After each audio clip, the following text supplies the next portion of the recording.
just a quick update. The Patreon page is now live.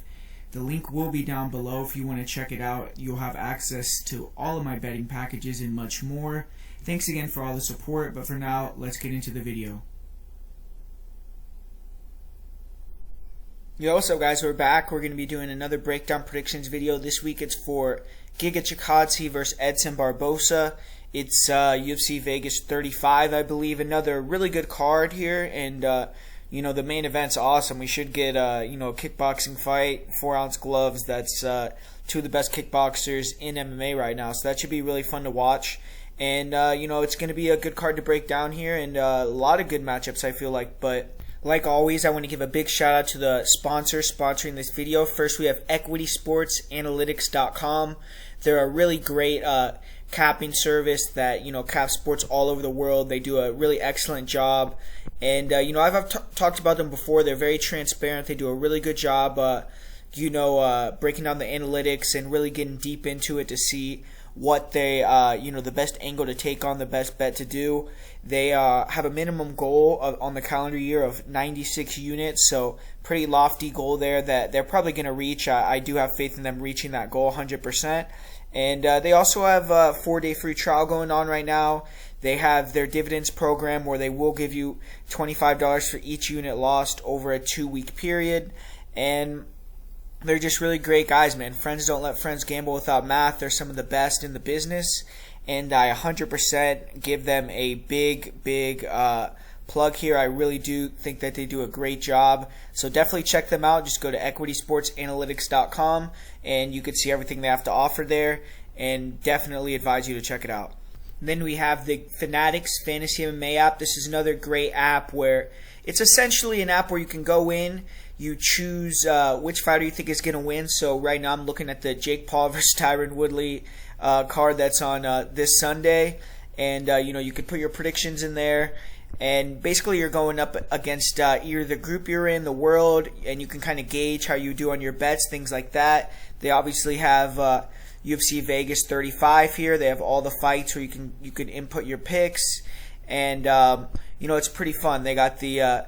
here they got the world rankings right here, all the best people that have been doing the best this month in MMA. And then personally, I have my own group here, the MMA Prediction Guru group, where I'll give a big shout out to the top 10 right here. We got Dream Team MMA, the Netherlands. He's been really consistent all year, actually, so big shout out to him. He's been killing it.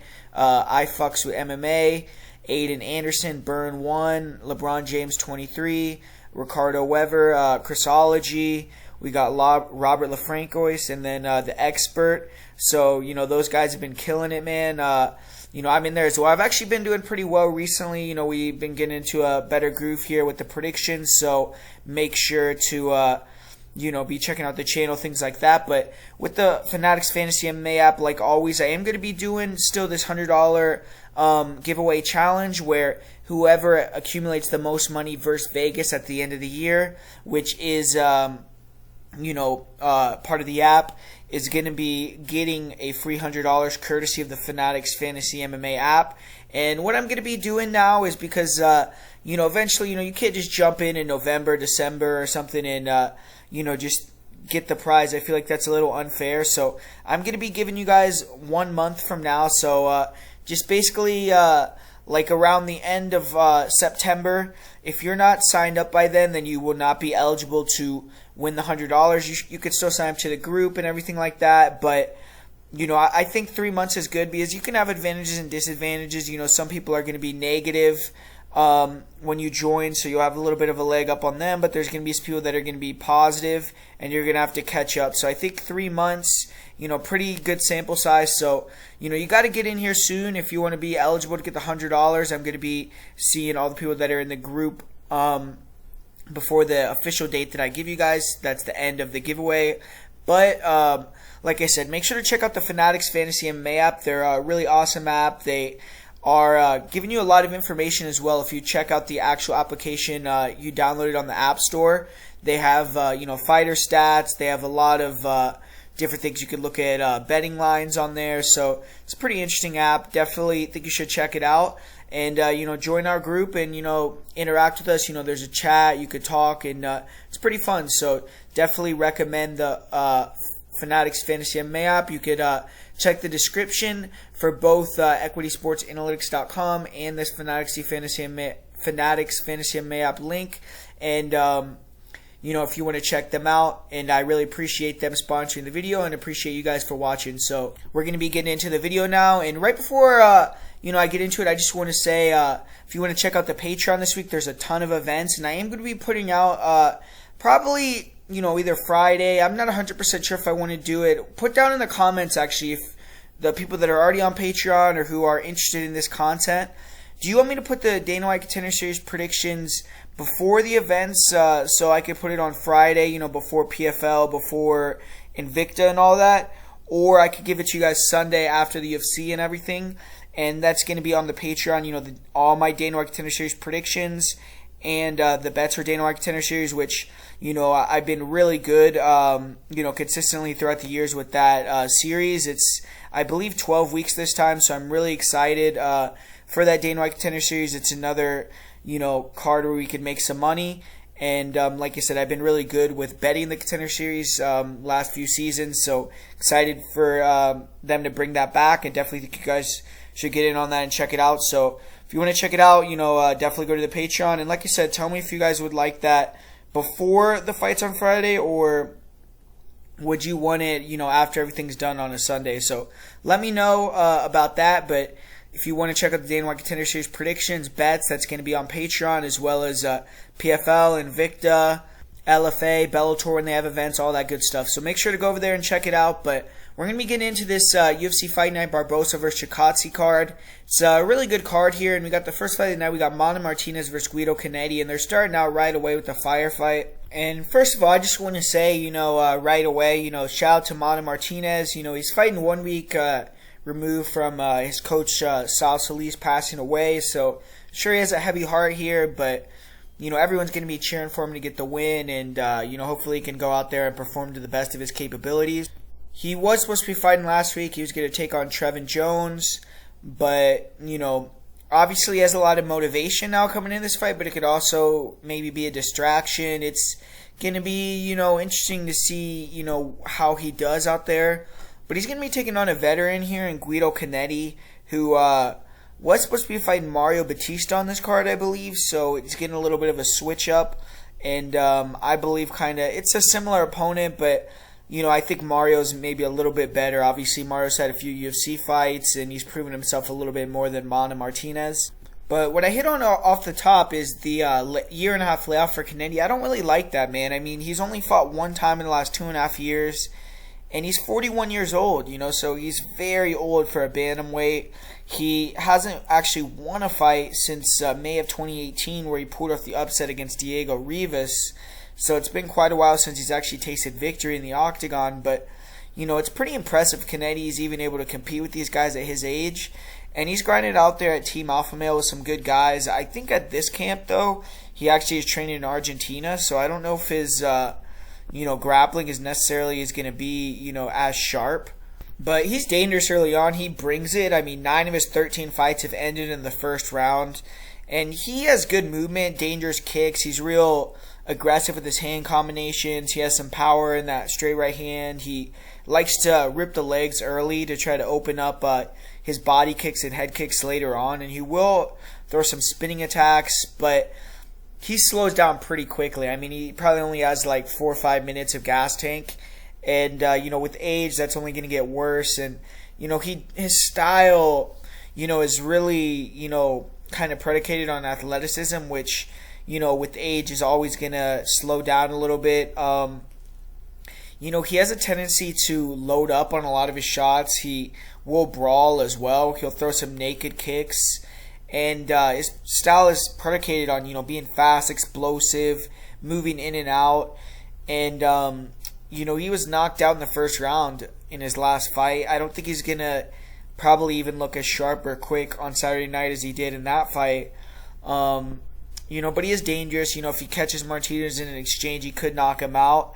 His grappling, I mean, you could see that it's improved since he's gone to Team Alpha Male. He was able to, get on top of guys like Chito Vera, Diego Rivas, and when he was fresh, he was able to control him a little bit. And he's a good scrambler.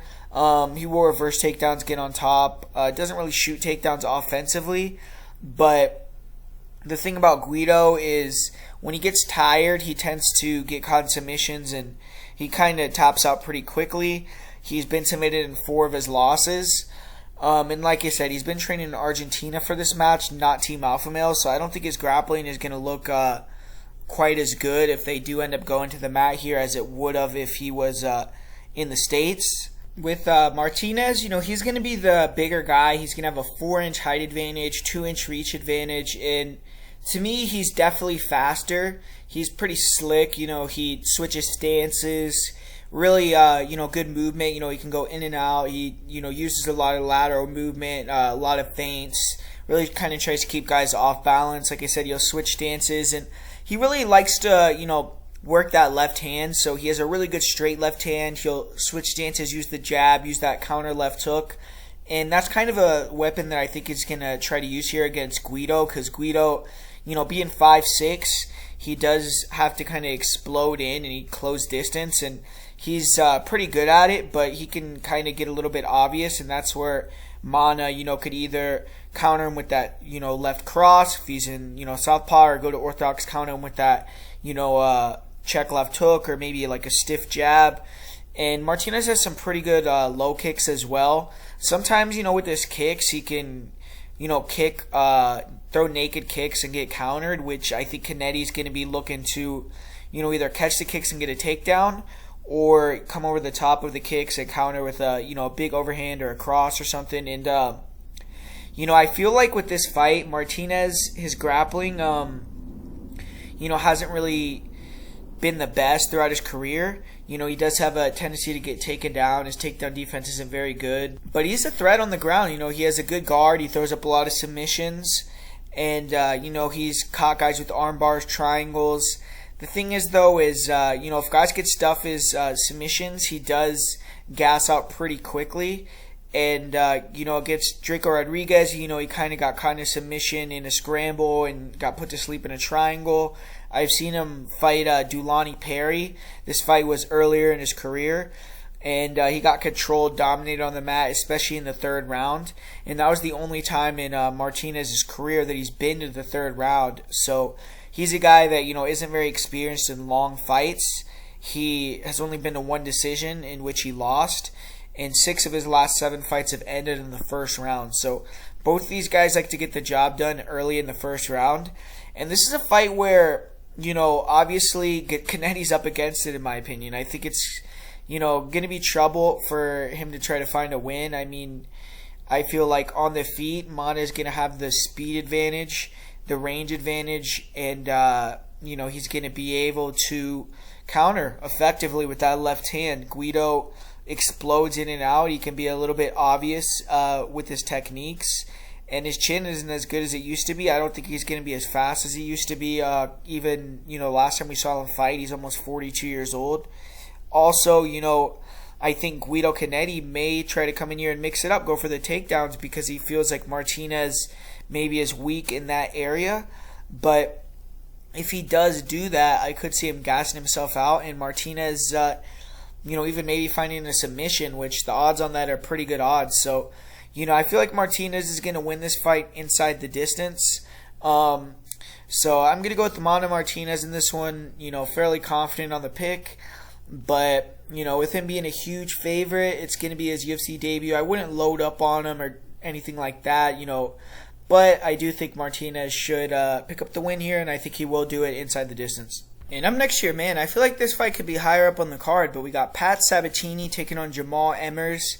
Really interesting fight. I went a little bit back and forth on this fight, and Pat Sabatini, man, he kept the Philly invasion going. He dominated Tristan Connolly in his UFC debut, and it seems like all those guys from that Renzo Gracie Philly fight camp have been winning recently, but Sabatini's a high-level grappler. He was able to just dominate Connolly with the wrestling, top control. And, he has a lot of credentials in terms of grappling. I know he wrestled in college. He's a black belt under Daniel Gracie. He won the IBJJF Pan American Championship. Pretty sure that he won in the, the Naga Expert Division. I think he won multiple times in that. And he's also competed in international sambo as well. So this guy is a legit grappler. And his striking is improving. You know, he's a shifty guy. He switches stances a lot. He has some nice kicks. He'll throw some really brutal low kicks and good front kicks up the middle. He'll go to the head with some high kicks and throw some spins in there, spinning back fist. He doesn't really have the best boxing, but he does do a good job of feigning the level changes, coming over the top with the left hook or the straight right hand. He'll do that and coming up into huge uppercuts. And he has some power. He sat down Tristan Connolly in the first round with his straight right. He's been able to knock out some other guys early on in fights. And he has a style kind of where like he can lull you to sleep with his movement, kind of level changing constantly. And then all of a sudden he comes over the top with a big overhand right, a big straight right, a big left hook. And, he can put your lights out. So you have to respect him on the feet and on the ground. And, he has a hard style to really, get in a boxing range on or hit him because he's always moving laterally. He'll throw punches over the top or close the distance with a double and, take you down if you try to close the gap. So he, is always moving, kind of has that low center of gravity, switches stances. He has some power, so you have to respect his power on the feet. And then, when you go in there to really try to, get in his distance, close that distance, and hunt him down, he can close that gap and take you to the ground. So, as a grappler, he's hard to deal with. Changes takedowns together really well. He pushes a high pace. He will, shoot single pull guard, get that half guard sweep. He attacks with a lot of submissions off his back. He has really good leg attacks. And when he gets on top, he just has great control. And in his last fight, he kind of showcased that. He was able to just take the back, dominate for the first 2 rounds against Tristan Connolly. But in other fights, he has been a submission over position fighter. He's kind of sacrificed position and go for the submission, ended up on bottom. But he's comfortable flowing, on the ground, which is what makes him dangerous. When he can get the back, he does have several rear naked chokes. He didn't get that in his last fight, but he had a lot of back control. One thing he doesn't really do is he doesn't have great ground and pound, but he's just a really good submission guy, good control, and I think as long as he continues down this path, he's going to get better, at just utilizing what he does best to win fights. Because one thing I have seen in a couple fights is he can go for leg locks or kind of go for submissions that put him on bottom and get them stuffed, and then he just ends up on bottom. He loses the fight that way. Like Jose Mariscal was able to accumulate a lot of top control time because of Sabatini's willingness to be on bottom, and it led him losing a split decision. And then he also did get submitted against James Gonzalez, but James Gonzalez is a high-level black belt, and he was able to dislocate Sabatini's elbow, finish the fight in pretty brutal fashion. But Sabatini, he's a good fighter, man. He's well-rounded. He can push a pace a lot of fighters can't deal with. Great cardio. He weaponizes it. And like you said, as he grows in his fight IQ and career, I think he's going to start to worry more about position over submission and be even harder to beat. He did that against Connolly. And now that he's in the UFC, he's probably respecting these opponents a little bit more. And I think he's going to be a little bit smarter in his approach. Sabatini is also pretty durable. He's never been finished by strikes, so that's another thing that's good about him. But he's going to be taking on a tough customer in Jamall Emmers, who, picked up a dominant win in his second UFC fight against Vince Guerrero. Vince Guerrero, he's a 135er. He's not the best opponent, but Emmers treated him accordingly. He dominated him over 3 rounds. He did lose his debut, but it was a split decision loss to the guy in the main event, Giga Chikadze. And a lot of people felt he won that fight, so it wasn't a bad performance. And he was expected to fight Chad Skelly in a fight in February. And, I mean, what a weird fucking thing that was, right? Chad Skelly was literally in the octagon waiting for Emmers to walk out, and Emmers pulled from the fight with back spasms. So it was a little bit strange. But Emmers is a fighter with a lot of potential, and he hasn't really put it all together. He has a record of 12-5, or 18-5 in my opinion, which, that's a lot of losses, but he's beaten guys like Corey Sandhagen, Alexander Hernandez, and he's moved to MMA Gold Team and Team Alpha Male for this training camp, which I feel like is definitely a good look because he's fighting a grappler and he wants to, have a better gas tank, I believe. But on the feet, he's very fast. He has good in and out movement. He pressures. very effectively. He's very long, and in this fight he's going to have a 4-inch reach advantage. He has pretty good head movement, and he likes to kind of slip and rip with his boxing. He has fast hands, and he will open up with a lot of heavy leg kicks. He does a good job of, picking and pulling with the 1-2s and the 3-2s. And he was landing some nice knees to the body against Fitzgerald in his last fight, as Fitzgerald was looking to get inside, which I feel like he's going to want to try to do in this fight. But Emmers has pretty predictable movement. He is pretty linear. He can go just forward and backwards at times, and he can get hittable in exchanges. When Emmers gets tired, he can get a little bit sloppy with his hands as well, kind of really load up on his punches. That's when he's most susceptible to being hit or knocked out. He does have some decent kicks. Like I said, he has hard leg kicks, and he'll throw some round kicks, front kicks to the body, to the head, mix in some spinning kicks. But definitely at his best when he can come forward, work his head movement, mix in takedowns. When he's on the back foot, that's when he can get a little bit tired, and he can be low volume. He's been finished by strikes in 2 of his 5 losses, so his chin's a little bit questionable. He did get dropped a couple times against Giga Chikadze. And he's a great grappler in his own right. He's a former college wrestler. He's a brown belt in jiu-jitsu. And he's more explosive to me. He's probably like the superior wrestler if they just had a wrestling match. He's cat quick. He has good level changes. He sets his own takedowns up well with his in and out movement, his pressure, his long punches. And when he gets it to the ground, he's more about control. He isn't a big ground and pounder. He doesn't really look for submissions. In this fight, I don't know if he's going to win a grapple with Sabatini. He is a brown belt, but he's a guy that I've seen swept by multiple opponents and even got swept by a guy like Giga Chikadze. So I don't think he's going to be able to control Sabatini on the ground. And Jamall Emmers has cardio issues. I've seen him get pretty tired in multiple fights.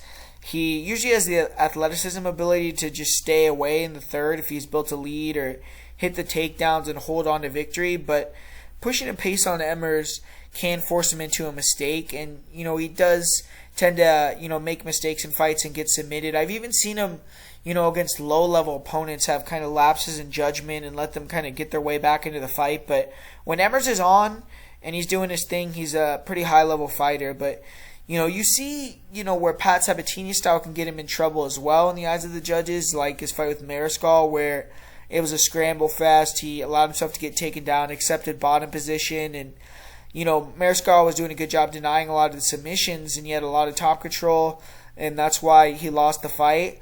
To me, Emmers is going to come in with a more striking approach, though he's the faster guy. He's bigger, he's longer. I see him trying to use his in-and-out movement, throw low kicks, front kicks at the middle early on, land some 1-2s, try to kind of keep the range, use his speed counter. Sabatini, he needs to, really try to maybe counter and show his power, or just come forward and make it a dogfight. If you watch Pat Sabatini versus Damon Blackshear, who is a similar fighter to Emmers, Blackshear was kind of able to control the striking. He made it a little bit tough for Sabatini to get his wrestling going. That was a fight that Sabatini had earlier in his career. But this fight is really going to come down to if Emmers can defend the takedowns, stay out of the clinch, and obviously he can't get hit with one of those bombs over the top from Sabatini. Emmers has to know Sabatini can strike too. He can't take it for granted, but he can't let Sabatini, dictate the pace. Come forward. He can't make Emmers wrestle a lot. Even if Emmers is able to defend a lot of the takedowns early, if he's getting pushed back and forced to defend takedowns and on the back foot, I could see him getting a little bit tired. He needs to be landing his low kicks, counter punches, knees, keeping Sabatini out balance and backing him up. But I've just seen fights of Jamall Emmers, for instance, his fight with Ray Trujillo, where, when he gets put in grappling fights, it's high pace. He tends to slow down, and eventually he'll start to accept bottom position, break a little bit. And I feel like Pat Sabatini is one of these guys, man, where, maybe Jamall Emmers will outclass him here and, he will fight to his full potential. But Sabatini is one of these guys where he's definitely going to show up 100%. He's going to push it. I think he's going to come forward. I think he's going to try to wrestle a lot. I think early on Emmers is going to maybe get the better of him and, be doing well. But I think Pat Sabatini is going to land maybe a big shot or get a takedown, get on top and do some damage and kind of change the tide of the fight. And then I think he's going to be able to finish Jamall Emmers late or down the stretch. I think that Sabatini is just going to kind of implement his game plan a little bit better. Eventually he's going to start getting his grappling going. I think he's going to be able to win some scrambles, get on top, and kind of break Emmers and then eventually finish him. So I'm going to go with Pat Sabatini to get the slight upset victory here. And up next we got J.J. Aldrich taking on Vanessa Demopoulos. And man, if you watch my channel, you know I'm a fan of J.J. Aldrich, and I bet on her quite a few times because she's usually the underdog in most of her fights. But this fight, she's a minus 350 favorite. I think that's kind of gross. I don't want to touch this fight at all betting-wise. But, she's taking on Vanessa Demopoulos, who, former LFA champion. She, kind of has a weird career where she went amateur, I believe, like 2013. But then she, went, did other shit, came back to MMA, and, I think like 2017, 2018, and kind of started taking it more serious. And she's able to make it to the UFC, so that's good for her. But, she's had a couple losses. She lost on the Contender Series to Corey McKenna. She has a loss as well to Lupita Godinez in an LFA title fight. But she did get a, very quick knockout in her last fight, so she is coming in here with some momentum. But, when you watch her fight, you could tell why JJ is such a big favorite. There's just a lot of glaring holes in Vanessa Demopoulos' game. She, is 5'1" with the 62-inch reach, and, that really hinders her. She has real short arms and, really struggles to close the gap. Fighters can touch her up as she tries to get inside, and then she can kind of eventually start to accept that range fight, and that's where she starts to really get pieced up. She's super hittable. Her striking is just kind of not there, but what she does have is she has that kind of ability to go primal, if you know what I mean, like a Macy Barber type of thing, where she could eat shots, man. She has a hell of a chin, and she hits hard, man. When she gets in a range, she'll throw big shots, full power, try to get you out of there. And she's also, a very good jiu-jitsu player off her back, on top. When she gets on top, she throws brutal elbows, good ground and pound, good submission game off her back. She has a really good guard, really good sweeps, good submissions on bottom. So Vanessa, even though she has a lot of deficiencies, like she's not going to win a decision against almost anybody, unless she can, get some top control time, because she doesn't have the wrestling and she doesn't have the, technical striking, but she has toughness, durability. She comes in great shape, and, she has big power. If she can get it to the ground, she can finish the fight or change the tide of the fight. And, she's been able to beat some girls that, you probably wouldn't think she should have been able to beat. Sam Hughes, Loveth Young, and that's just through pure heart, just wanting it, staying in the fight, and when you get your moment, seizing it. And that's what Demopoulos is doing. So I feel like, any of these fights where you see like a Vanessa Demopoulos huge underdog in the UFC, you could bet the inside the distance and maybe bet the money line. Maybe you'll get lucky because she can get the finish, man. But J.J. Aldrich, she's clearly superior fighter. She has that southpaw style, really good straight left, great footwork. She's going to have the 5.5-inch reach advantage here, and she should just line up Vanessa Demopoulos all day, piece her up with that 1-2, keep her at the end of her strikes. And JJ's also shown the ability to close the gap, control fighters against the cage, good head positioning, take girls down, control them inside their guards, girls with good submission games, like she did that, for instance, against Polly Viana. So that was a good win for her there. But JJ's also shown kind of some quit in her in the past, where she's gotten hit, for instance, against Macy Barber, kind of, shelled up a little bit. And, Vanessa, I think has a chance to win this fight. But more than likely, I think JJ is going to use her veteranship and, kind of keep her on the outside with that southpaw style. And, if she gets on top, she's going to be able to avoid the submission, stay tight. And, I just think J.J. Aldrich will get it done by decision here. And up next here, we got Dustin Jacoby. He's going to be taking on Darren Stewart. This is a fun fight. I'm pretty confident in one side, and I'm going to be going with Dustin Jacoby in this one. I don't think Darren Stewart is a light heavyweight, man. I feel like he should go to middleweight again. And he just hasn't been on a good run recently. He's coming off that series against Eric Anders where, his last fight against Eric Anders was closer than people want to say. He did have some moments in that fight. But thing with Darren Stewart is I just don't think this is a good fight for him, man. He's fighting a really, really skilled kickboxer who's going to have the height and the reach on him, who throws really good calf kicks, who keeps it technical with the jab, with the long strikes. Darren Stewart's a guy that, he's pretty explosive. He has some power. If he can get on top of you, he can kind of dominate you as decent wrestling. But I feel like Dustin is better than him in the clinch. I think Dustin can, piece him up in the clinch with the knees, with the elbows, disengage, and I feel like at range, he's going to beat him really bad, with the straight punches, with the jab, with the two, with the low kicks. Darren Stewart isn't really an overwhelming wrestler, in my opinion. I feel like Cutelaba is a significantly better wrestler. Jacoby, I don't think is going to get tired. That's one thing that Darren Stewart is pretty good at. He could wear guys out in the third round, so he can kind of have his moment or his comeback. And, he has that knockout power. So, if you brawl with him or you're a little bit lazy, coming off an exchange in the clinch, you can land that big elbow and knock you out. But, I think Jacoby has shown that his takedown defense has improved a lot since he's, came back to this second stint. Even though his last fight he kind of got dominated with the takedowns, he was able to show the second and third round that he corrected that. And he comes in good shape. He, in my opinion, is a significantly better striker. He has the height, the reach, just the overall size advantage. He's coming off, a better, run in his career right now. And I just feel like Dustin Jacoby is going to piece up Darren Stewart, keep it at range. He's not going to brawl with him, and he's either going to knock Stewart out or he's going to kind of cruise to a decision. I think with Stewart tries to close that gap, get in the clinch with him. Dustin's going to make him pay and, disengage. And eventually I think Stewart is going to kind of accept being at range, and that's where the fight's going to get more and more ugly. So I'm going to go with Dustin Jacoby in this one to pick up the victory. Man, here we go. We got Sam Alvey versus Wellington Turman, and I don't know why the UFC keeps doing this to me, man. They keep making me pick Sam Alvey at every fight.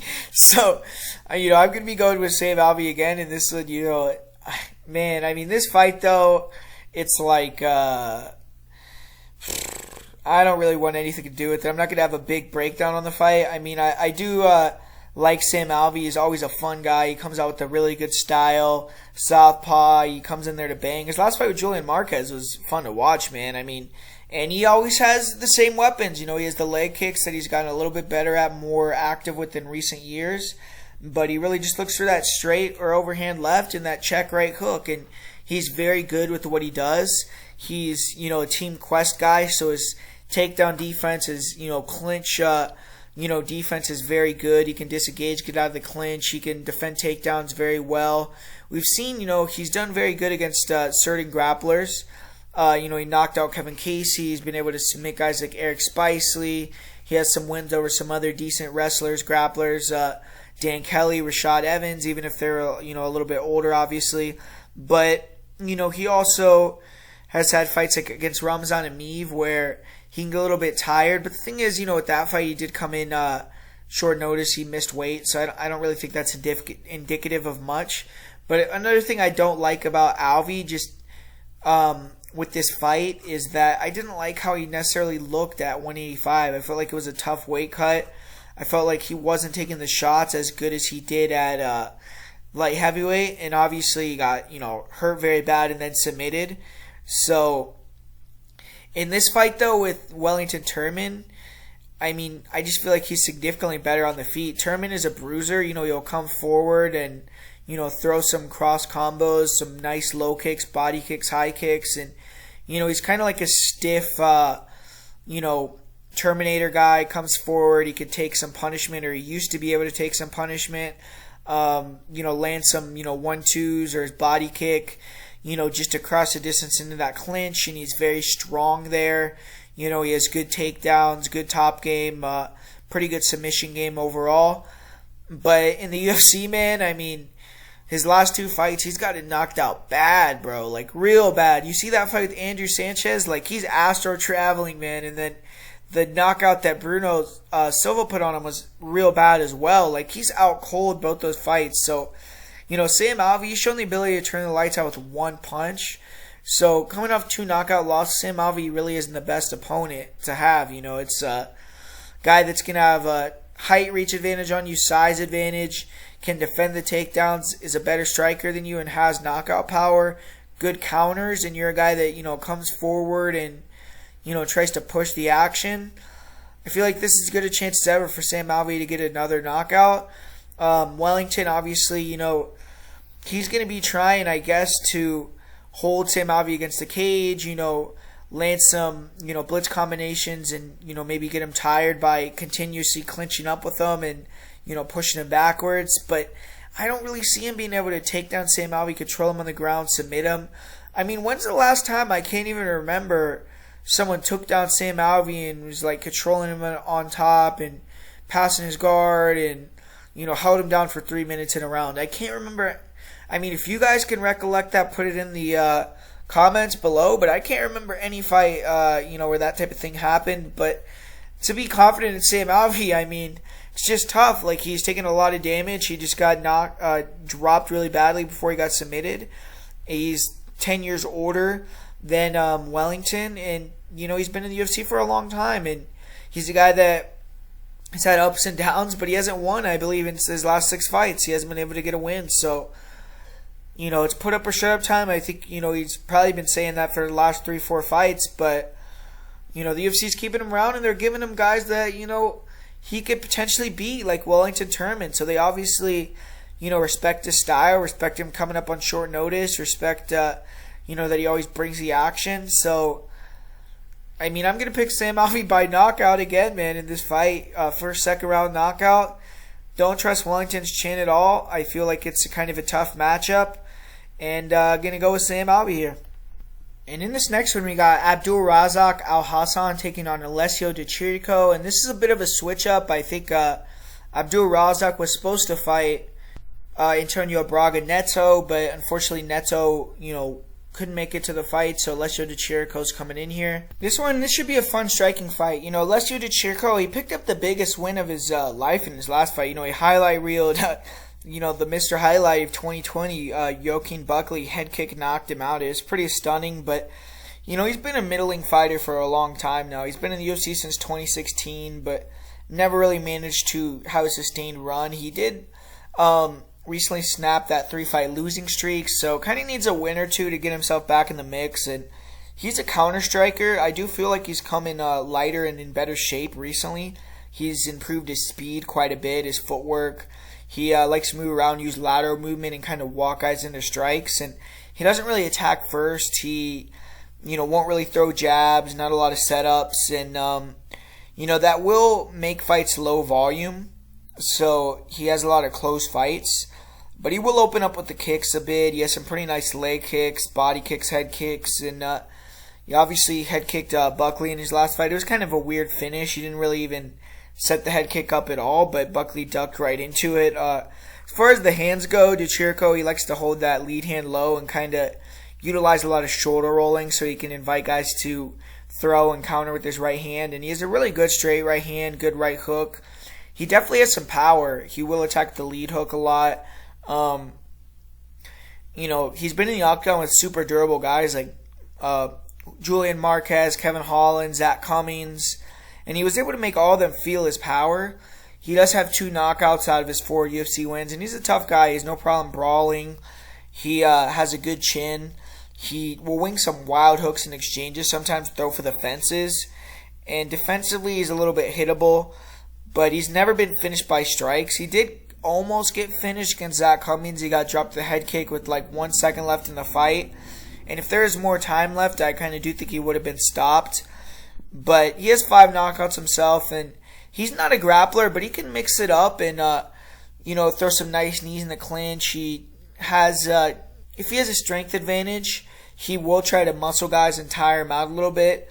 In his fight with Zach Cummings, he was doing a good job of, shooting in on a low single, but he wasn't really committing to it. He was just using it to come back up with strikes.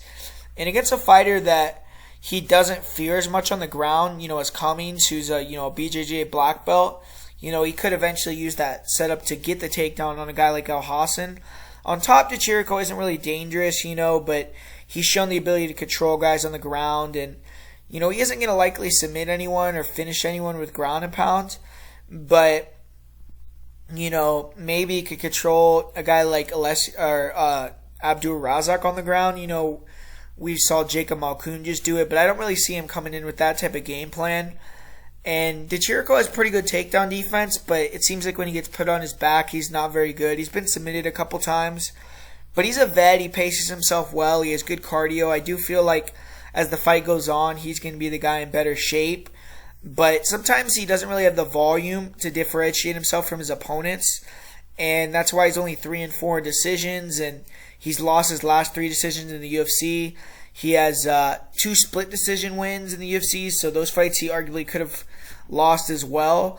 So he kind of needs to do a little bit more in his fights to show that he's the guy that's winning. But, he is a pretty solid guy overall. And believe it or not, this is the first time that Abdul Razak Alhassan has been the underdog in a UFC fight. So, since returning from his legal troubles, though, he's looked nothing short of terrible. He missed weight twice for welterweight, lost both those fights, got viciously knocked out against Chaos Williams, and then he decided to move up to middleweight in his last fight. He got dominated by Jacob Malkoun for 3 straight rounds. So his back is against the wall here. Another loss almost guarantees he's going to be cut from the UFC. And he was supposed to face Antonio Braga Neto in this spot, so they're giving him a completely different type of opponent. He's probably getting ready for a lot of takedowns, a lot of, takedown defense, things like that. And now he's going to be fighting a guy that's going to be looking to counter-strike with him. So, a big switch up. But, Alhassan, we all kind of know his game. All 10 of his victories are first-round knockouts. 6 of them he's finished in less than a minute. Super athletic, powerful guy.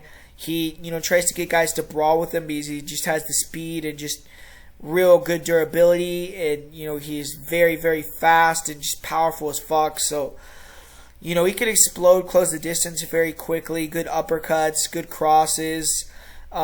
He will switch stances, and he throws some nice kicks, good low kicks, high kicks. And he has one-punch knockout power. So if you trade with him, it's very dangerous.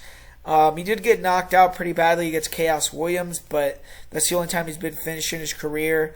And in his last fight, and just overall, his takedown defense is pretty questionable. He doesn't have good get-ups either when he gets taken down. So, he's not a great grappler, even though he has that judo background.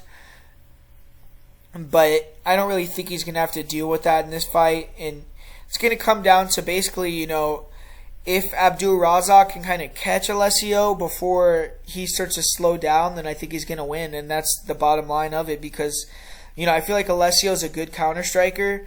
And I think if this fight goes into the second and third rounds and Abdul starts to get a little bit tired, Alessio's going to start to catch him with those counter shots, and I think he's going to eventually knock him out. So I'm going to go with Alessio Chirico in this one. I just feel like he's proven that he's durable enough. He's never been finished by strikes. He, isn't really a guy that's going to go in there, and I don't think he's just going to brawl right off the bat. He likes to counter, like I said. So I think that he's going to be able to be cerebral in there. I think he's going to catch Abdul Razak as he's, coming in, and I think eventually he could knock him out because I do think he has some power. So give me Alessio Chirico to win this fight here. And we're kicking off the main card with the biggest favorite, Makhmud. He's going to be taking on GM3, Gerald Meerschaert. And, Gerald Meerschaert, he's the guy that kind of is a little bit underrated at this point because he actually has the most submissions in middleweight history in the UFC. He's been around for a long time, so he's managed to create a nice little niche for himself and, been in the UFC for a while now and, made a good career. So shout out to Gerald Meerschaert, but he's a huge underdog in this one against Makhmud, who is kind of like the new big thing at middleweight for a lot of people, even though I feel like he's a little bit overrated. But, with this matchup, he has a pretty good matchup here. So Muradov, he's very... usually he's longer and taller than his opponents. In this one, Gerald Meerschaert's one of these guys that has real long arms. So Meerschaert's actually going to be at a 1-inch height disadvantage, but 2-inch height or 2-inch reach advantage. But Muradov is tall, he's long, and he keeps the range really good with his speed. And he likes to kind of just cross the distance with these straight punches, 1-2s. He has real nice kicks. He's not the best boxer. I mean, he will kind of keep his head on center line, doesn't really have a great defense, and he doesn't want to get in a lot of exchanges or throw extended combinations. He's one of these guys that, likes to, stay on the outside, work the long shots, the 1-2s, use his jab, his kicks, and then explode in with kind of like a 1-2, 2-shot combos or something. Not really stay in the pocket or not, throw combinations, not really use a lot of volume.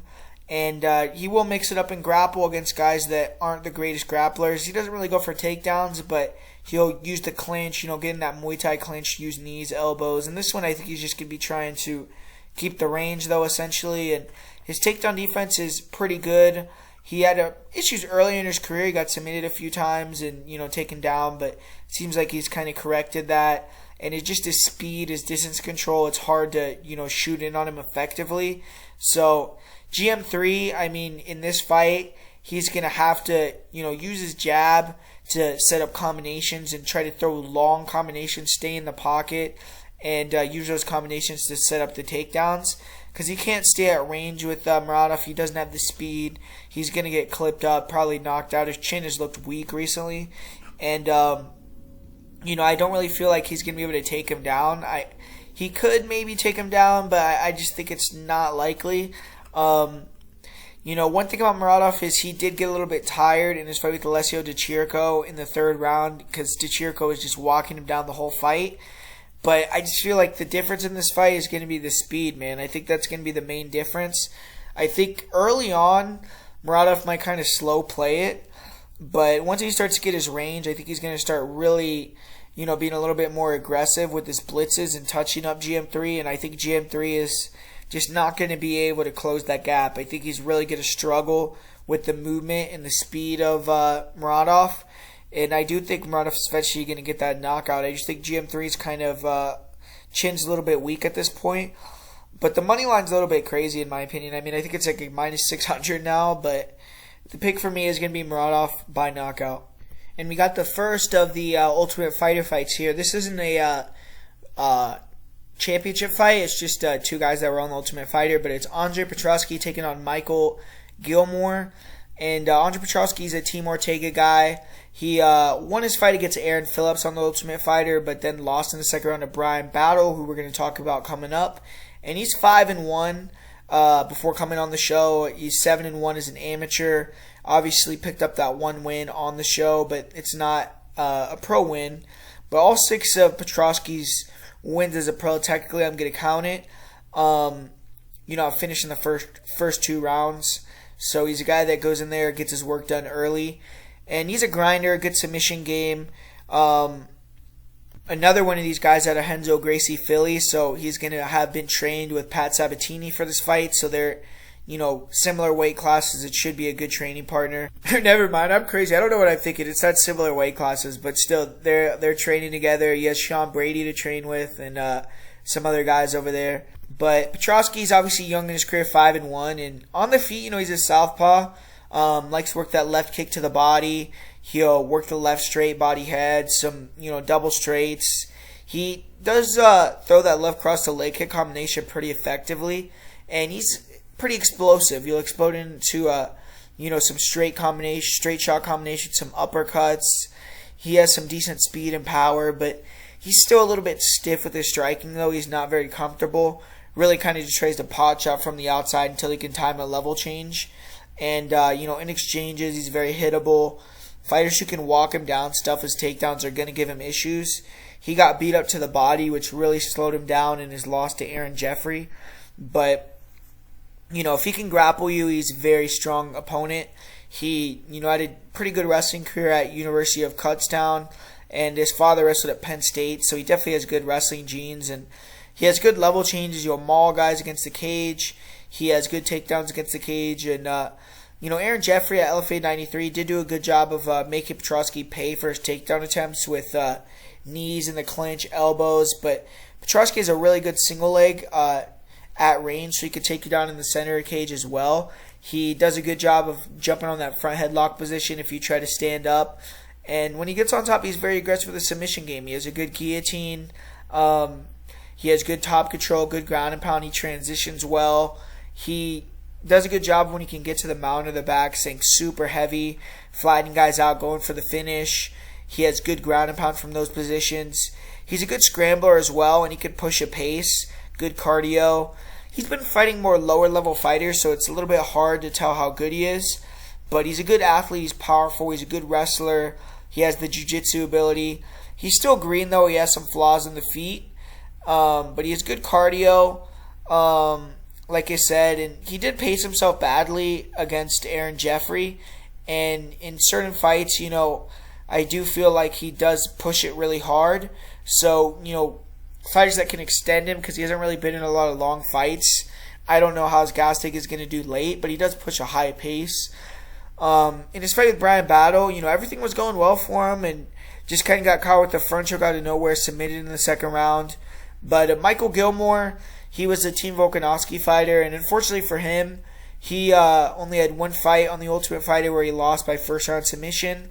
He's a little bit older. He's 34 years old, but still young in his career. He's only 6-3. He went 8-2 as an amateur, and he did have a win over Chaos Williams as an amateur. He had his first amateur bout in 2012. So even though he doesn't have a ton of pro fights, he's been in the game for a while. He already had 10 amateur fights and 1 pro fight before Petroski even had his first amateur bout. But Michael Gilmore, he throws hard leg kicks. He has some power. He has some speed in his right hand. More of a counter striker. He's a little bit low volume.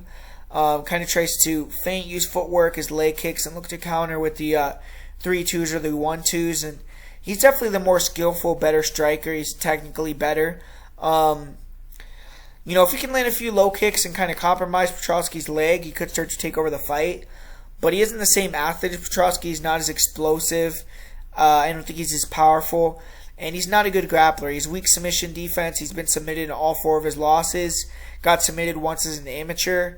I haven't seen him really go up against too many wrestlers, but fighters have been able to catch his kicks, take him down. He doesn't really utilize a lot of footwork, and even though he has good lateral movement, he tries to control the center of the cage, stand right in front of guys and counter. So it makes it easy to explode in, take him down.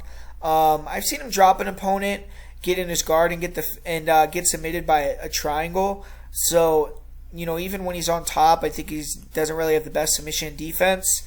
I feel like with this fight, Andre Petroski just has to be a little bit careful. Can't let Gilmore get off too many low kicks, but close that gap, get it to the ground, and once he's on top, if he has time to work, I think he'll probably be able to get the submission. He's, levels above on the ground in my opinion. So Petroski is a huge favorite as well. I'd see him like minus 600 now in some books. A little bit crazy to trust a 5-1 guy at that number. But to me, he's the rightful favorite, and he should get the job done by submission. And in the next fight here, we got the return of the Motown phenom, Kevin Lee. He's been away for like a year and a half, and the last time we saw him was actually the first pandemic card where there was no fans when he fought Charles Oliveira. And we've seen what Oliveira's gone on to do since then. So that fight, he's fairly competitive. It wasn't a bad loss. He did miss weight for that fight, and now he's decided to move up to 170 permanently. So I do think he's going to have the size to match a lot of fighters in that division and actually be one of the stronger guys. His height could be an issue. He's only 5'9", but he has those crazy long arms. He's a 77-inch reach, so that definitely helps. And he has a lot to prove in this spot, man. He's coming off double knee surgery. He's coming back pretty fast considering that. But he's only 28 years old. He's fought the best of the best, and now he's lost 3 out of 4 fights. He's kind of at a crossroads in his career. He's fighting a guy that a couple years ago he probably would have been a minus 300, minus 400 favorite against, and would have never probably fought him because he would have been in a better position. But obviously now he is where he is, and he's still only 28 years old, so he's still young enough to come back, do his thing. And he's been working with Dewey Cooper for years. He's a good striker. He can work from both stances. He's good from southpaw. That's kind of his primary stance. He's a good jab. It's stiff. It's powerful. He has some good left kicks as well. Left kick to the body, to the head. His head kicks are dangerous. Everyone talks about his knockout against Gregor Gillespie with the head kick, but he also dropped Francisco Trinaldo with the high kick. And, his head kicks are there. I think against Daniel Rodriguez, that's a weapon he could go to as well. And when Lee fights orthodox, he still will throw some lead leg attacks out there, but they aren't really as dangerous. He likes to attack more with his boxing from orthodox. He has a long reach. He throws a nice jab, good 1-2s. He feints the level changes, comes up with some hard punches. But he does struggle with boxers, though, and that could be an issue against Daniel Rodriguez because he doesn't really have the best head movement. You could see in his fights he hits a lot of jabs, even fights he won. And he's susceptible to that 1-2 as well. You know, the only knockout loss of his career came against Leo Santos, who landed a perfect 1-2 on Kevin Lee, took him out. But Kevin Lee's pretty resilient, man. He has great durability, he has good recoverability. We've seen him eat that spinning heel kick against Edson Barboza, recover, get the takedown. We've seen him take punishment in other fights, come forward, and, you know, keep going throughout the years. But he can get hurt, and he is a hittable guy. And he's one of the better wrestlers in MMA. You know, at 155 pounds, he was incredibly physical. I'm not sure how that will translate to 170, but I still think he's going to be a motherfucker, to be honest, man. He's super strong in the clinch against the cage. He has really good control. His double leg is really good. His long arms just allow him to connect his hands, finish, even if he shoots from too far out or if he's not in the best position against the cage. He will elevate, get big slam takedowns. And he can chain wrestle as well, man. He'll shoot singles into doubles, into body locks. And on top, he has a crushing top control. He has great ground and pound, really good back control, 4 rear naked chokes. And that's really his game. You know, he likes to work ground and pound until he wears guys out, and then he'll look to take the back. Good submission defense. I mean, he's shown when he's fresh against fighters early on that are really good off their backs, like Charles Oliveira, Tony Ferguson, RDA. He could stay safe on top, but, you know, the main issue in Kevin Lee's career has been his cardio, and that's what led to him getting submitted in those 3 fights, Tony Ferguson, RDA, and Charles Oliveira. Early on in the fight, he was able to defend the submissions, but as the gas tank wanes, so does his ability to defend. And I don't really think Daniel Rodriguez is going to give him much to think about if he, you know, takes him down, but that's something that he obviously has to work at if he's going to be fighting upper level in the division. But hopefully the move to 170, you know, the recent setbacks for Kevin Lee have made him reassess, and with the layoff, he's going to come back a better version of himself. But, you know, since he left, Daniel Rodriguez has taken on the UFC by storm. You know, he's gone 5-1. He's made a name for himself. He's stayed active. He's picked up a lot of wins. And he's fought 5 times in the UFC since the last time Kevin Lee fought. Most recently, he knocked out Preston Parsons in the first round. That fight was just a month ago, so you know he's going to be in pretty good shape. But Kevin Lee is a huge step up from the competition he's been fighting. It's a good test for Rodriguez. You see where he's at, and you can kind of see where Kevin Lee is at as well. But D-Rod, you know, he's been getting ready for this type of challenge, so should be ready to go. You know, you're scheduled to face Nurmagomedov, and that fight, you know, ended up not happening, but he fought another grappler in Preston Parsons. So wrestling has been a priority for months for him, and, you know, he's obviously going to have to defend some takedowns in this fight, but he's a boxer. He's a southpaw. He's a really stiff jab, good one too. He likes that counter right hook. And when he can get his opponents on their heels, he throws some nice combinations. Definitely has some power in his hands. He does have a tendency to pull back a little bit when he can get, or in exchanges, which can get him hit. And especially against explosive, faster guys like Dwight Grant. He almost got knocked out. But he cracks. He doesn't really throw full power into all of his shots. He's more of a guy that touches, accumulates damage, but when he sits down on shots, he definitely can hurt you. He has great cardio, good volume. He probably is going to be looking to push the pace, keep the output high against a guy like Kevin Lee. And he's hard to kill, man, but I do question his chin a little bit. You know, he was almost knocked out in 60 seconds against Dwight Grant. I've seen him wobbled a couple times in some other fights, and he got hurt to the body in a fight on the Contender Series, but he's a very durable guy that is there to fight, man. He's going to be hard to take out. He's a guy that, you know, is from the street. But Daniel Rodriguez, he's a 10th Planet Jiu-Jitsu fighter. His wrestling has not really been tested by anyone even close to Kevin Lee's level. I think Kevin Lee is going to be the first Division I college wrestler that Daniel Rodriguez has ever fought. His takedown defense looks okay, but, you know, I've seen Victor Reina get multiple takedowns on Rodriguez against the cage in a fight earlier in D-Rod's career.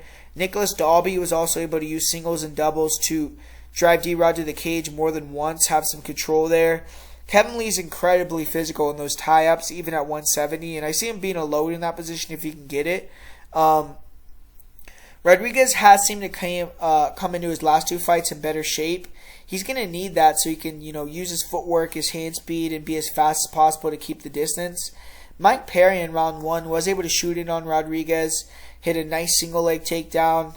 Rodriguez has a good guillotine. He was threatening with it in that fight, but I don't think he's going to guillotine a guy like Kevin Lee, especially if Lee's fresh. When Rodriguez gets put on his back, he really isn't the best. I mean, he's hard to hold down if he can create a scramble, but Mike Perry was able to pass his guard fairly easily. He controlled him on the ground when he was fresh. In the third round, Daniel Rodriguez was taken down again fairly easily, but he worked his way back up with the help of the fence. He did give his back in that instance, which against Kevin Lee, it's going to be much more dangerous to do than it is against Mike Perry. And I would say D-Rod has below average takedown defense, but he's a strong guy with good cardio. He's fairly hard to take down or hold down. And if you take him down, or if you come in with a takedown game plan, you have to be ready for wrestle for 3 rounds, because I don't think D-Rod's a guy that's going to give up an easy submission. But this fight's pretty self-explanatory to me. I mean, Daniel Rodriguez is really sharp at range. Good low kicks, good body kicks. His jab is nasty. Throws great shots. Good 1-2s, good 1-1-2s. He has good uppercuts. He's going to need to flash that uppercut quite a bit, feint, try to keep Kevin Lee guessing.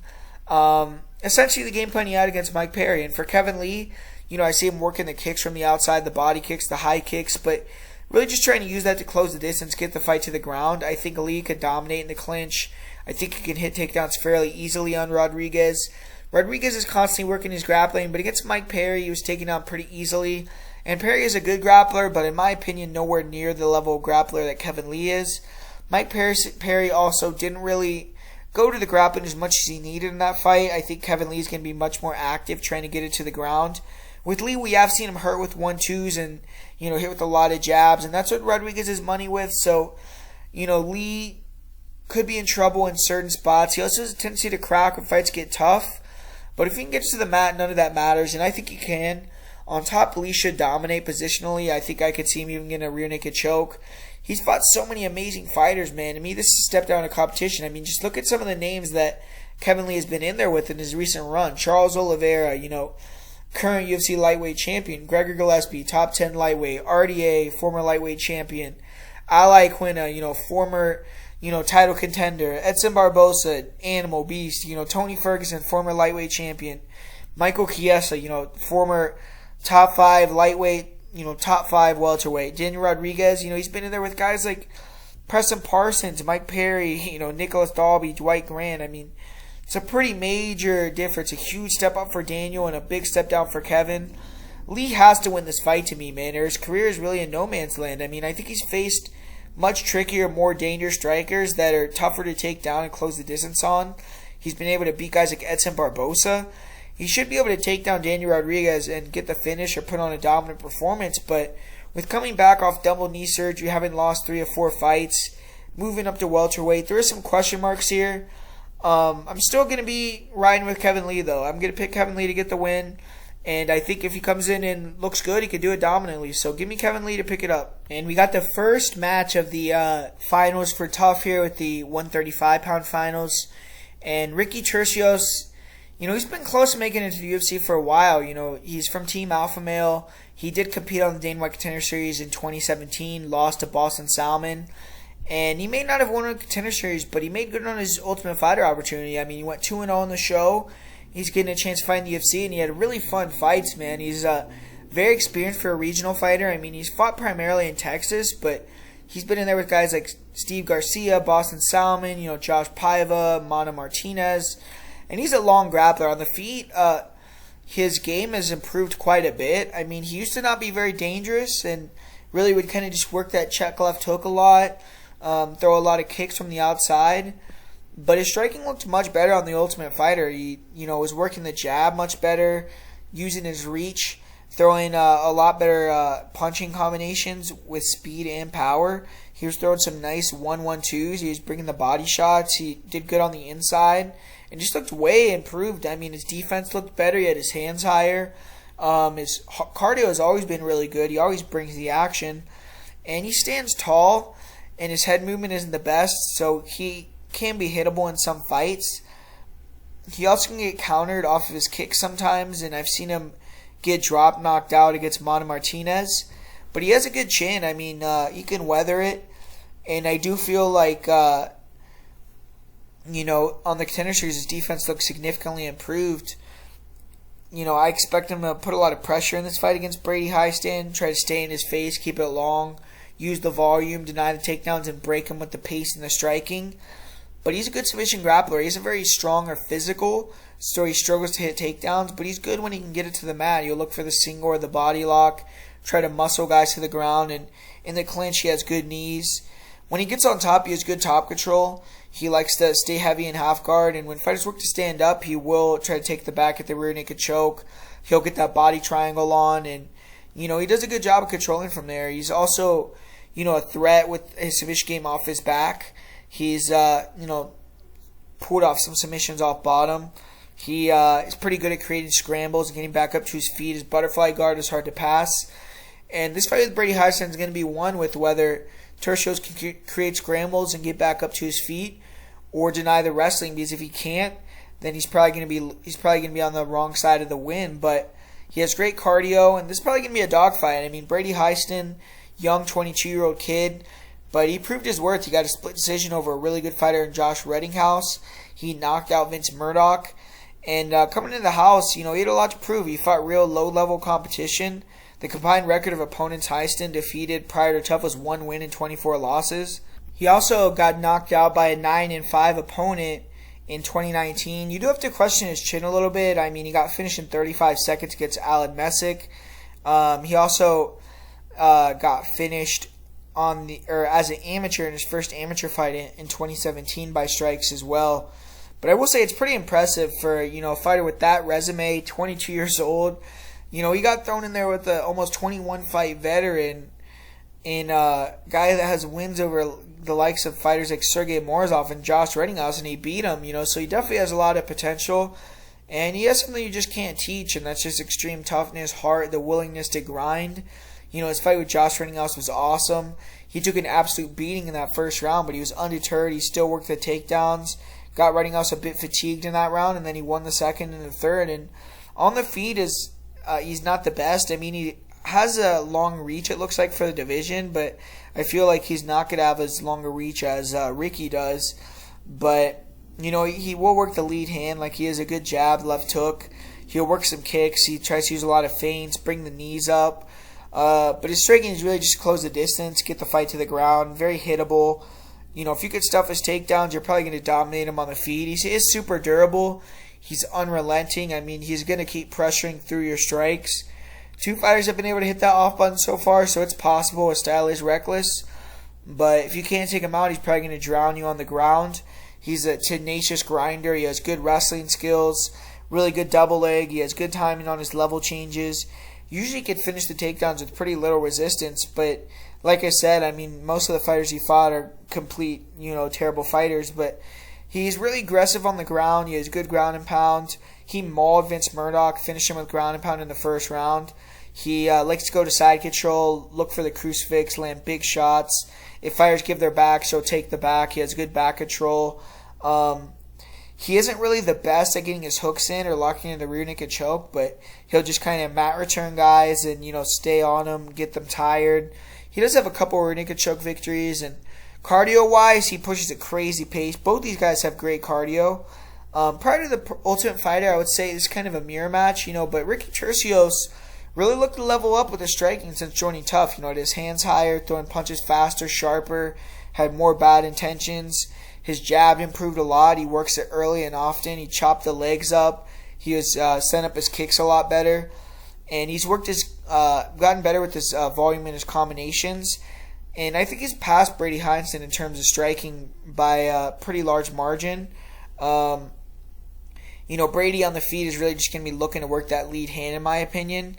But, he's going to try to get the double, and he's going to be trying to get the fight to the ground. But I think it's going to be hard for him to pass Ricky Turcios' butterfly guard if he does get the fight to the ground. I'm not sure he's just going to be able to control Turcios on the mat for 3 rounds. Ricky Turcios in his last fight was able to work back up to his feet, defend multiple takedowns against a Ukrainian wrestling national champion in Ludwig Sholinan. And he's really good at creating scrambles. He had several Gramblies to get on top in that fight. And both the guys bring the action, the pace. They aren't going to slow down. I just think Ricky is the better, more well-rounded fighter. He has more experience. I think has the better jiu-jitsu. I think he's going to be able to win the grappling exchanges, win the striking exchanges. It's going to be a fun fight. A lot of scrambles, some crazy blitzes, some striking moments from Turcios. I think that Brady is going to be game, maybe hit some takedowns, get in some good positions at times. But I see Turcios coming up on top by decision. And in the co-main event, we got the 185 Tournament Championship for the Ultimate Fighter with Bryan Battle taking on Gilbert Urbina. And Battle went 2-0 in the Tough House. He beat Cameron Lachinov, which is a pretty solid win. You know, a guy that's competed in Bellator. Then he submitted Aldrich Petroski in an upset in the semifinals. So I would say he had one of the harder roads. And he's a 5-1 prospect. He's coming out of Charlotte, North Carolina. And he had an impressive amateur career. He went 8-2, defeated fighters like Cody Brunage and Impa Kasangane, who made their way to the UFC. And as a pro, you know, all about his wins have came against low-level competition, though. You know, on Tough, he obviously fought some good fighters, but I'm talking about outside of Tough. And he's 26 years old, and he has a good future, in my opinion. You know, he's a guy who walked into an MMA gym at 22 with no background in combat sports, and now he's 26 and he's in the UFC, so it's pretty crazy. And he's a dog. He has great cardio. He thrives in those grimy, gritty fights. And on the feet, he's big for the division. He has a pretty good switch kick, good front kicks up the middle, good straight shots. He throws decent combinations, good feints. He picks his shots fairly well. He will switch stances. And he loves to make it dirty, man. Dirty boxing, good elbows, short punches, knees. He likes to attack with flying knees when he has that Muay Thai plum. And at range, he is a little bit slow and stiff. But he looks sturdy, durable, and he brings that pressure, volume. He has decent head movement. But good strikers are going to give Battle issues because he's very hittable. He's still raw on the feet. But he's a grinder. He's a gritty grappler. Like I said, he has good dirty boxing, clinch offense. His wrestling is pretty solid. Good level changes. Good clinch takedowns. He has good control on top. Good ground and pounds. Great cardio. He wears on guys until they give their backs, and then he finishes them. I have seen Battle taken down in a couple fights, but he has good get-ups. He doesn't accept bottom position. And he will throw up submissions off of his back if he sees the opening. I did see a fight in 2019 where Battle got submitted with an armbar in less than a minute against a 3-5 opponent. I don't know if Battle didn't respect his ground game or what, but very little defense before the tap. And he does have good takedown defense, though. You know, he's hard to hold down. He showed that against Aldrich Petroski, who's a very good grappler, a guy that has a very good rear naked choke. And, you know, he eventually submitted Petroski with the front choke himself. So he was the last pick in the house. He took out the first pick in the house, Aldrich Petroski, and now he's trying to win the whole show. So Gilbert Urbina is trying to kind of push back and end up being the winner himself. And Urbina was the beneficiary of some luck, though, just to be in this position here. He was able to submit Michael Gilmore in the first round of his, or in the quarterfinals, but he was knocked out in the semifinals against Tresean Gore. And Tresean Gore, unfortunately, suffered an injury, and that's why Urbina is getting slotted in here versus Battle. Urbina's 6-1, and he's fought some better competition in comparison as a pro. You know, he went in there with a 5-0 opponent in Noel Ligon. He went in there against Angelo Trevino, who's 7-3. He competed against Sean Brady. And Urbina's only 25 years old, so he has the time to get to that level. You know, Sean Brady kind of dominated him. But on the feet, he's 6'3", he's long, he's lean, he's pretty fast. He tries to keep it at range, throw a lot of kicks, good leg kicks, work the front kicks up the middle, good round kicks to the head. He switches stances, and he has good 1-2s, 3-2s. He has good elbows. He's tough. I mean, I've seen him drop multiple times in his last fight, but he was able to stay calm. He has a good chin. He was getting hurt with almost every punch that Tresean Gore landed on him. Gore eventually landed a shot that face planted Urbina. He definitely took a lot of damage in that fight, so, you know, I kind of question him going forward in terms of his durability. But in this fight, you know, he's going to be trying to snipe Bryan Battle from distance, you know, using those long shots, trying to elbow him as he's coming in, using his kicks. And he's a good grappler if he can get on top. You know, he has several finishes. He has 2 submissions and a ground and pound win on his record.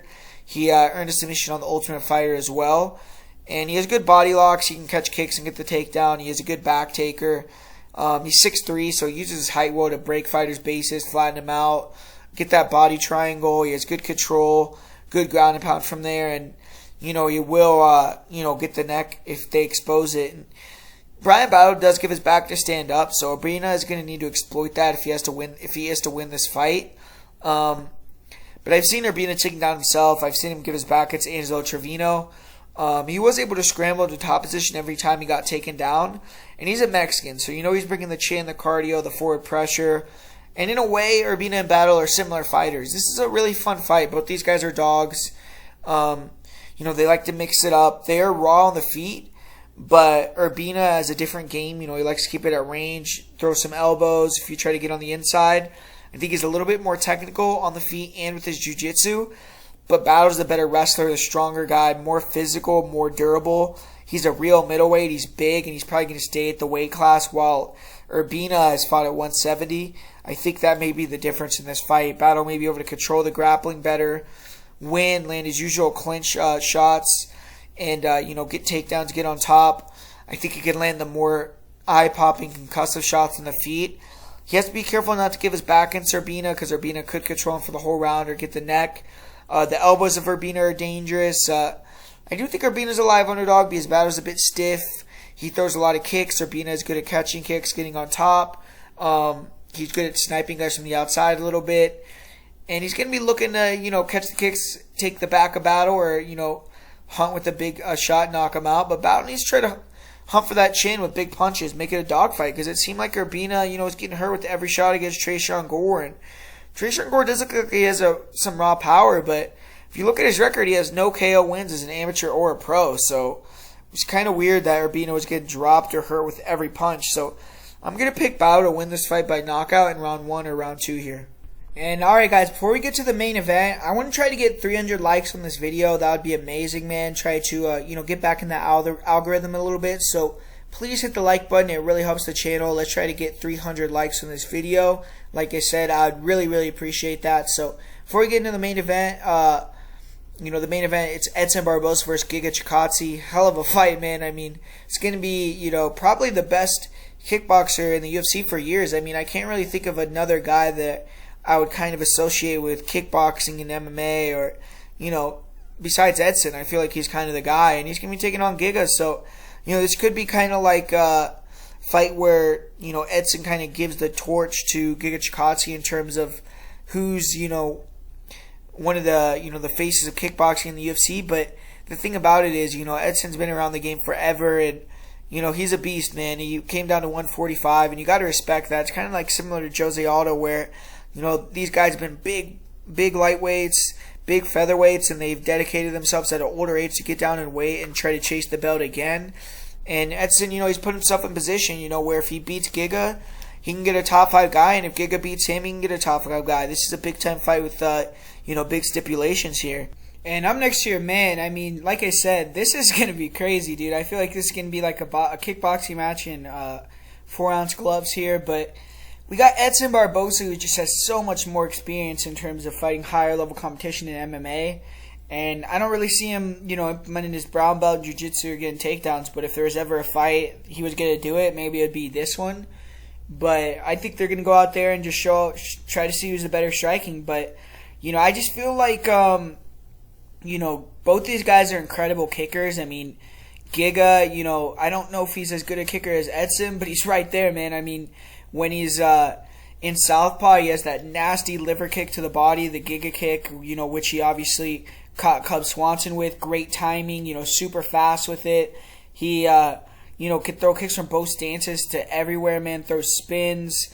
His boxing, though, I don't really feel is that good. I mean, he has a nice straight right hand, and, he has a decent jab, but he kind of wings his punches. I feel like Edson has gotten way better with his boxing, so if Edson can, force some exchanges, I think he's going to be able to really exploit Giga in the pocket. But Giga's going to be trying to, move around, use his kicks, keep it on the outside. And, but I just don't know, with Edson, I feel like Edson can kind of pressure, and I think he's faster. He's the better athlete as well. He's more explosive. I think he throws harder kicks. I don't know who throws faster kicks, more accurate kicks. But I think Edson throws harder, more powerful kicks. And, I don't really see Edson getting tired in a fight where it's only striking. I mean, he does get tired in these grappling fights. But I feel like Giga's the one that gets more tired. If you watch his fight versus Jamall Emmers in that 3rd round, it was mostly striking. Emmers was out striking him from range. He was slipping his shots, walking him down, making him strike more of a boxing-oriented fight, jamming his kicks. And Giga, wasn't as good as Emmers, in that boxing range. Edson is really improved his hands, man. He'll rip the body, come up to the head. He has nice counter twos, good jabs. He's really fast hands. He keeps it sharp, technical. He's improved his defense quite a bit with his boxing as well. I don't see Edson, getting dropped with a body kick, man. He has to probably get in such great physical shape to get into 145. He's solid as a rock. He's super tough. And, Giga, I feel like is going to slow down, man. I think Edson and him are early on going to be pretty even. But I think as Giga slows down, Edson's going to start to push the pace a little bit more, work the boxing, get on the inside.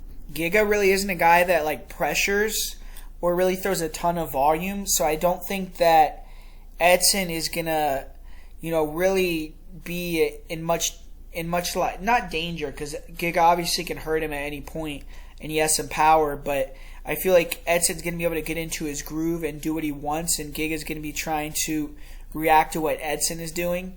And I think that's going to just lead to Edson just pulling away, man. I think Edson's actually going to be able to knock him out at some point in the fight. Giga's been knocked out in kickboxing more than once, and he's struggled with guys that can, stay in his face, force him to box, guys that check his kicks, which Edson's really good at blocking and checking kicks. And what I see kind of happen is early on, I think they're going to both oblige each other at kicking range. When Giga's fresh, I think Giga's going to be able to get off with some nice kicks, maybe even, I don't know if he's going to hurt Edson or anything, but I think he's going to be able to maybe get the better of the first round or something, just be a little bit more sharp. But I think once he gets a little bit tired, he doesn't want to move around as much, doesn't want to kick as much, he's more willing to stick in that boxing range like he does in fights. I see Edson starting to pick him apart in that range, landing big shots, landing some leg kicks, starting to kind of wear on Giga, put, damage that's going to last throughout the fight on him. And I also feel as if the 4th or 5th round is going to favor Edson. He's been in some wars, man. He's been in some fights where he's had to fight down the stretch, and guys like Paul Felder, things like that, where they were real tough fights. And I feel like Giga hasn't really had that in MMA yet. I think that, Edson is going to be able to kind of just show him that new level. And I think Edson's going to take him out that 3rd, 4th, 5th round by knockout. So give me Edson Barboza in this fight. I think he's going to stamp himself as a top 10, maybe even top 5-ish level featherweight. And, prove that he's in that mix there. So I'm going with Edson Barboza, man, to pick up the win and get the slight upset in the main event. So there you have it, guys. That's the breakdown for UFC Vegas 35, UFC Fight Night Barboza vs. Chikadze. Hopefully you guys enjoyed it. Once again, let's hit the like button, man. Let's try to get to 300 likes. Put down in the comments what your best bet of the week is, who you guys think is going to win in the main event, all that good stuff. And really appreciate all the support.